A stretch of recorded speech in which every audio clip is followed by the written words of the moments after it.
Let me start with something most people completely miss. In 2026, one of the most powerful militaries in the Western Alliance isn't Germany, and it's not France. It's Italy. Yes, Italy. The country most people still associate with scooters, espresso, and politicians who seem to change more often than the weather forecast. But behind that stereotype is something very different.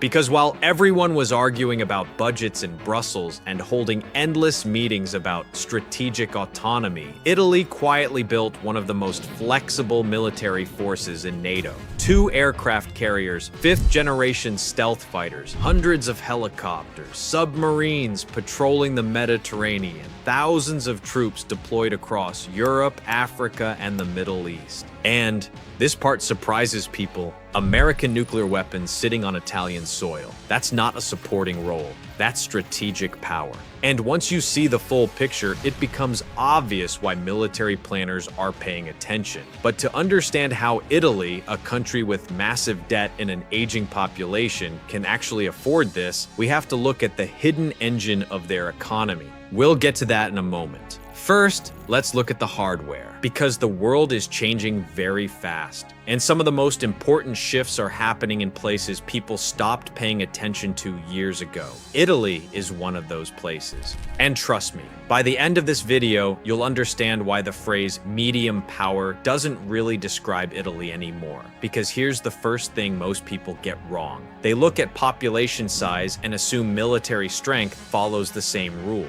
The United States is huge, China is huge, Russia is huge. So naturally they expect the biggest armies to come from the biggest countries. But modern power doesn't work like that anymore. What matters now is integration, technology, deployment capability, and the ability to move forces quickly across continents. Italy excels at exactly that. Right now, the Italian armed forces consist of roughly 165,000 active personnel across the Army, Navy, and Air Force. That may not sound massive compared to Cold War numbers, but numbers alone don't tell the story. Because Italy also has something many countries don't, the Carabinieri. If you're not familiar with them, imagine a national police force that also functions as a military gendarmerie and can deploy overseas alongside the army. There are more than 100,000 Carabinieri personnel, which means Italy has a massive reserve of trained, uniformed forces that can support stabilization missions, internal security, and overseas deployments. In other words, Italy built flexibility into its system, and flexibility wins modern wars. Now here's where things start getting interesting.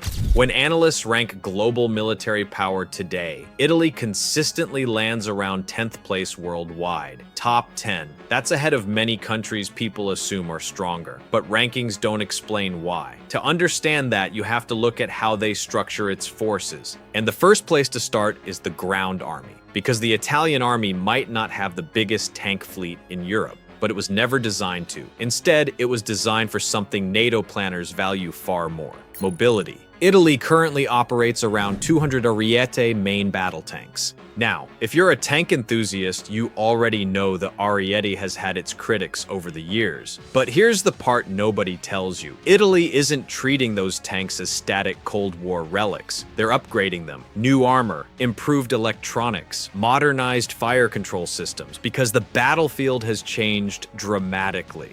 The war in Ukraine showed something brutally clear. Tanks without modern sensors and protection don't last long. Drones see everything. Missiles travel farther, and artillery can strike faster than ever. So the Italian approach has shifted. Instead of building thousands of tanks like the Soviet Union once did, they built a force designed to move quickly, integrate with NATO air power, and operate across difficult terrain. Which makes sense when you remember Italy's geography. Mountains, urban centers, coastlines. If you've ever driven through northern Italy and seen the Alps rising like a wall, you understand immediately why the Italian army places such emphasis on specialized troops. The Alpini brigades, for example. These are mountain warfare specialists, soldiers trained to operate in some of the harshest terrain in Europe. And if you're old enough to remember the Cold War maps showing Soviet armor pushing through Central Europe, you'll appreciate the irony. Those Alpine units were originally designed to defend against exactly that scenario. Different enemy, same mountains. Then there's the Fulgor Parachute Brigade, elite airborne forces capable of deploying quickly anywhere NATO needs them, highly trained, highly mobile, and built for rapid intervention operations.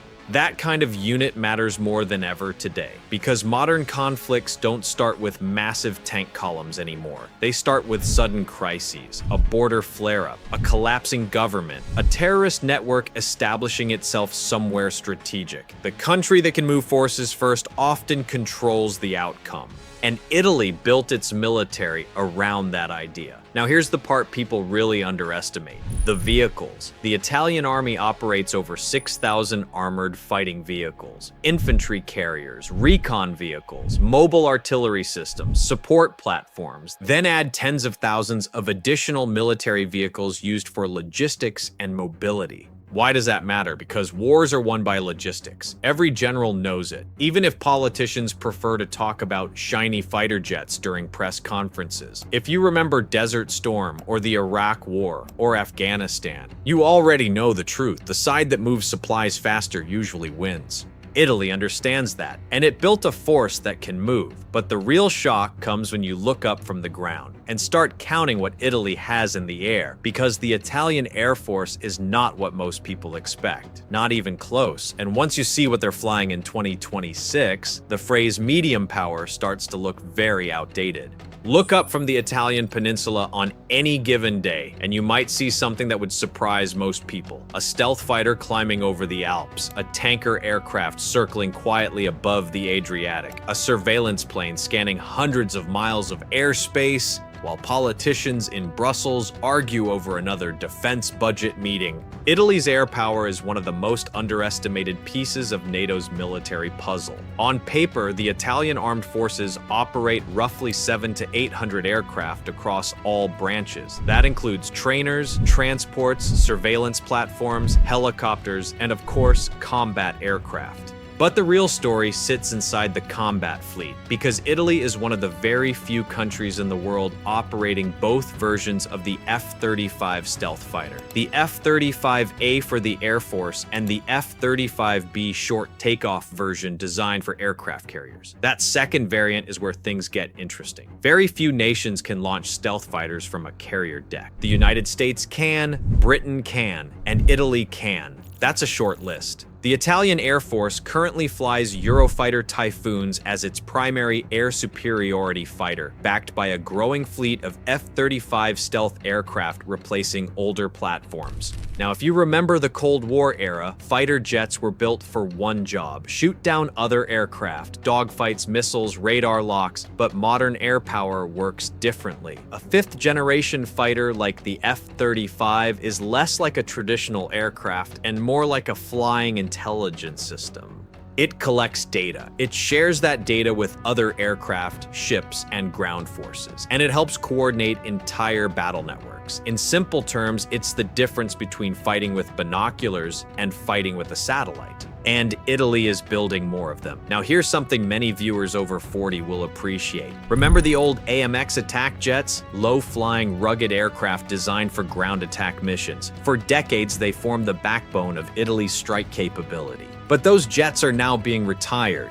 Replacing them are multi-role aircraft that can strike targets hundreds of miles away while barely appearing on radar. Different era, different battlefield, and that shift changes how NATO fights wars. But here's where Italy's Air Force becomes even more valuable to the alliance. Tankers. Yes, tankers. Not the exciting kind you see in movies. The big aircraft that refuel fighters in midair. Italy operates a small fleet of aerial refueling tankers that allow NATO aircraft to stay in the sky far longer than they otherwise could. Think about that for a moment. Without tankers, a fighter jet might patrol for an hour or two. With tankers, it can stay on mission for many hours. It's the difference between presence and dominance. The Italian Air Force also operates specialized surveillance aircraft. These platforms scan airspace, track ships, monitor radar emissions, and provide early warning of threats. If you're old enough to remember the big radar planes from the Gulf War, you already understand the concept.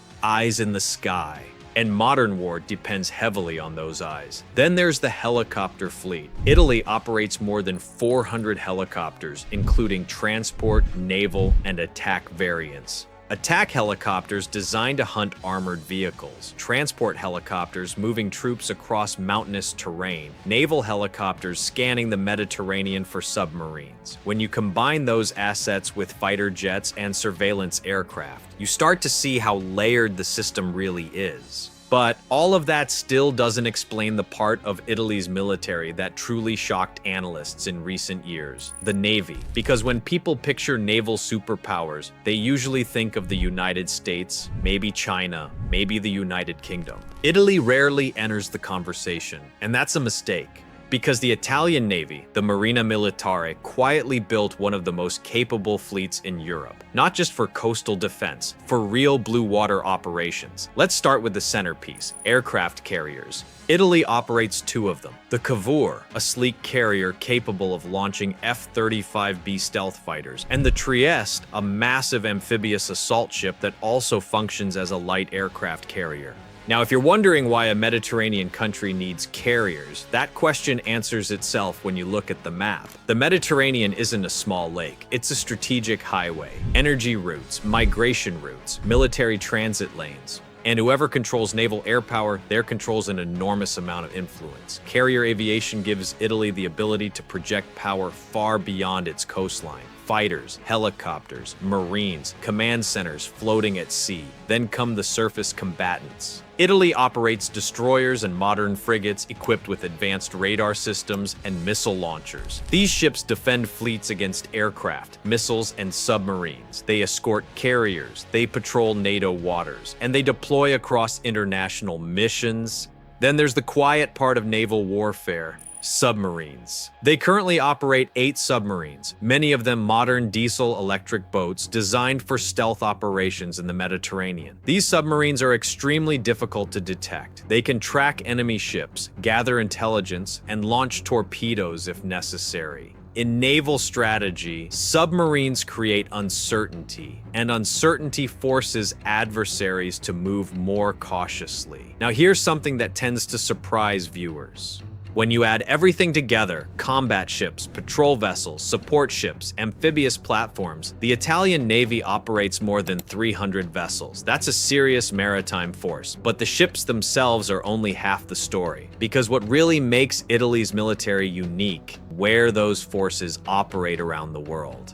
Italian troops are scattered across several continents: the Baltic region, the Middle East, North Africa, the Horn of Africa, peacekeeping missions, counter-terror operations, NATO deterrence deployments. If you follow military news closely, you may have noticed Italian aircraft appearing in places like Estonia's Imari Air Base. That's NATO territory near Russia's borders. Italian fighter jets and radar aircraft have rotated through those missions as part of the alliance's air policing operations. Italy has also deployed SAMP-T air defense systems in Eastern Europe. Those are advanced missile defense batteries designed to intercept aircraft and ballistic threats. In simple terms, they protect NATO airspace. Italian ground troops have also been deployed to countries like Bulgaria, Hungary, and Latvia as part of NATO's enhanced vigilance activity. Not massive armies, but highly visible forces, tripwire deployments designed to signal something very clear. If one NATO country is attacked, everyone is involved. But the Italian footprint doesn't stop in Europe. In fact, some of Italy's most strategically important deployments sit thousands of miles away. And once you see where those forces are positioned, you start to understand why Italy's military influence stretches far beyond the Mediterranean.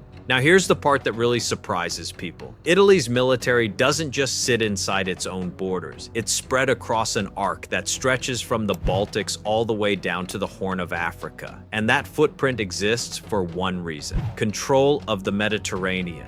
The Middle East passes through it. Trade the Middle East passes through it. Trade from Asia passes through it. Migration routes cross it. Military fleets move through it. So instead of waiting for problems to reach its coastline, Italy pushes its presence outward. Italian troops operate in Iraq as part of the coalition mission against ISIS. Others serve in Lebanon under the long-running UN peacekeeping mission, where Italy has historically played a major leadership role. Farther south, Italy maintains a base in Djibouti, right at the mouth of the Red Sea, one of the busiest maritime choke points in the world.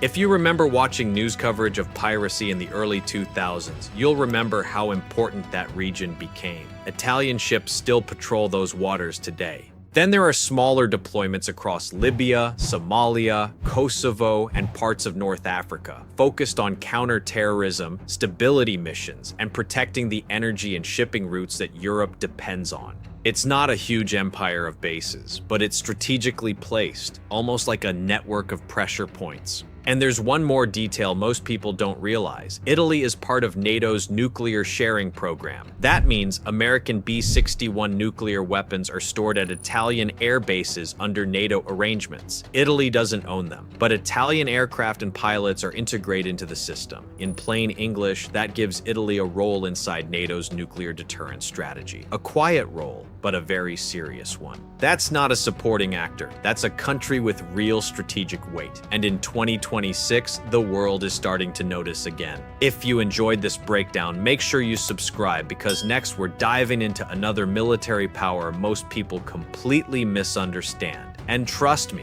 once you see the numbers behind that one, you might look at the world map a little differently.